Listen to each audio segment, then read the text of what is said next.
As 2022 comes to a close, we're taking a look back at some of the biggest stories that made headlines across 5 countries and the state. 5 News reporter Catherine Gilker has the details.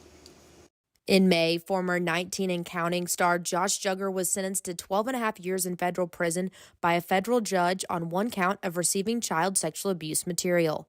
A jury found Duggar guilty 5 months prior in December of 2021. No matter their wealth, their social status, or anything else, no one is above the law, and that's what this case demonstrates. The Oklahoma City Thunder select Jalen. Fort Smith native Jalen Williams was selected by the Oklahoma City Thunder as the 34th overall pick in the second round of the NBA draft in June. This is the 4th year in a row a Razorback has been selected in the NBA draft. You always got to believe in yourself. Regardless of what's happening in life, if you got to count on yourself, you got to believe in yourself. This video was caught by a bystander in August of 2 Crawford County deputies and a Mulberry officer holding a man down, kneeling on him, and slamming his face into the ground. The video of the violent arrest went viral, and the deputies were put on leave and later fired.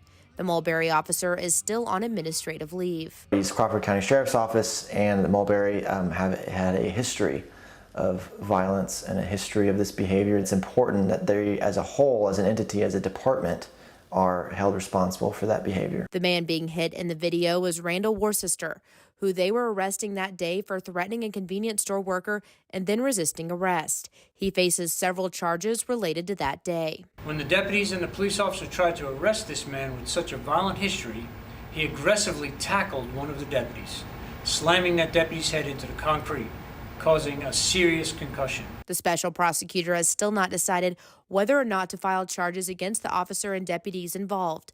There have also been federal lawsuits filed stemming from that day. Meanwhile, at the end of October, investigators say pregnant mom Ashley Bush was lured, kidnapped, and murdered. Over my career, this is one of the most horrific cases that I have been personally involved with. Missouri woman Amber Waterman was charged in federal and Benton County court with kidnapping and killing Bush in order to keep the baby as her own. Her trial in federal court is set to start in June of 2023. Just a few months ago, I was in her condition. I was pregnant as well. So I think it hits home a little harder because, you know, I go home and rock my baby and just think about how she should be here doing the same. And in November, Sarah Huckabee Sanders made history as being the first female governor elected in Arkansas. This is also the first time a father and daughter have both served as governor. This election is about taking Arkansas to the top. I know that Arkansas can be first, and I'm committed to being the leader that takes us there. 2022 also marked the first year that a woman was elected as lieutenant governor, when Leslie Rutledge also won in November. Covering news where you live, Catherine Gilker, 5 News.